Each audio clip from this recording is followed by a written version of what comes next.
It's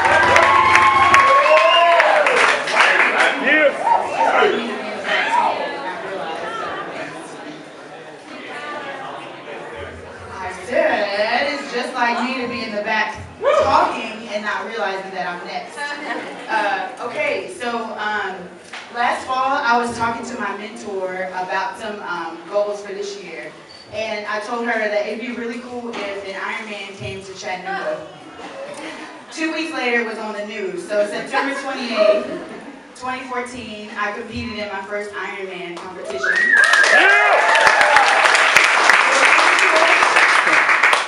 It was interesting, lots of, I was actually one of the younger ones there and one of the only African-American females I was the only African-American female out of Chattanooga. So, when I said I was going to do Ironman, of course a lot of people tell you can't do it. So a close family member told me, why would you do something like that? You can't even learn how to swim. You don't even know how to swim. So the next thing I did was learn how to swim. I took a class at the Downtown Live with a guy named Sheridan Ames, and it was a 6-week class, so in January I did not know how to swim. It was a stroke technique class for 6 weeks. And so that was the extent of my training for the swim. And all of it was in the pool. So in January, I was on the cover of Get Out magazine. The irony is that it said Iron Will. My last name is Willis, so that was really cool. So I think it was like a sign that I was supposed to do this race. Because I still, even when I signed up, I was in tears, like, what have I done? But I was in. They followed me and these other athletes, plus one more, for 6 months, and that was my second cover in September. The girl at the top is Dana McCorkdale, and she kicked my tail with a few runs on the track, but she's a beast. She runs like 45 miles, no problem. So then the Go AJ Go brand was born. I actually raced to raise money, a minimum of $5,000 for the Crohn's and Colitis Foundation of America. As of like 20 days before the race, I was $1,900 short. I raised all of that within 24 hours on Facebook. So it's pretty cool. So Divine Connection, up until about a week of the race, I was training on a 1980-something Univator with suicide gears. And the bike was made out of solid steel. Bumped into a friend, and she said, how can I help you? I gave her a spreadsheet including a bike for the race. And so I got a bike a week before the race. Someone called me and said, hey, I've got everything you need. So I got an aerodynamic helmet, race gear, gloves, chamois cream, which if you've ever rode a Century on a bike, you need that for your honey. That's me holding the bike when we had to drop off our stuff. So then we get to race day. My bib number was 376, which was really cool to kind of change my Facebook profile. And when I saw that I had a bib number, it was like, oh, okay, this is real.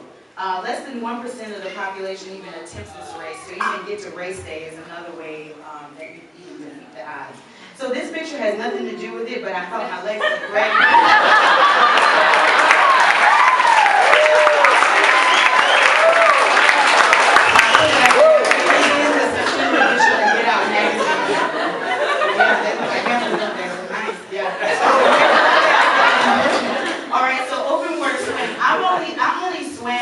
Time in open water, and that was with Stratton Tingle right over here. He made sure that I was ready, and I probably was his same skin color because I was freaking out.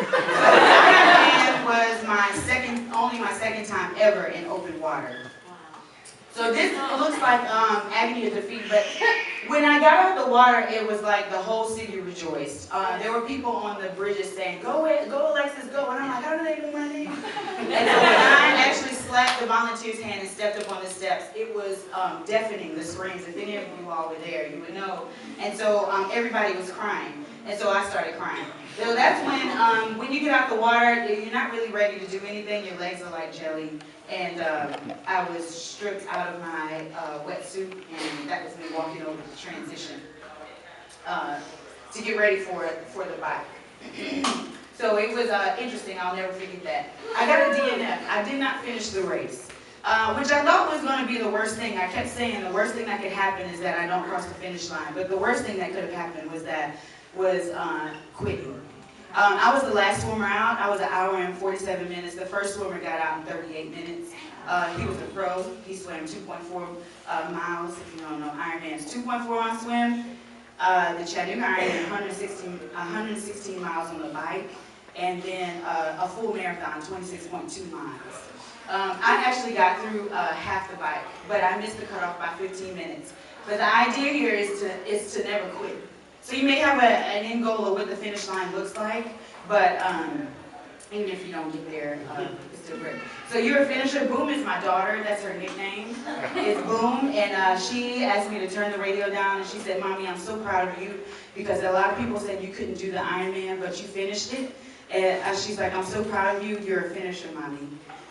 So be brave with your life. A lot of times people will tell you you can't do it, but you still got to be brave. And being brave is moving through that fear. So yeah, I definitely think that was that's kind of the epitome of saying you're going to swim nearly 2.5 miles. So when people say, "Why did you want to do it?" I wanted to inspire people. I wanted someone to look at me and say, "Because of you, I didn't give up." There was actually a lady who was on the bridge shouting, "Go, Alexis, go," that I had never met. She found me on Facebook, and she said, "I was cheering at you. You were like the little engine that could," which sounds pathetic.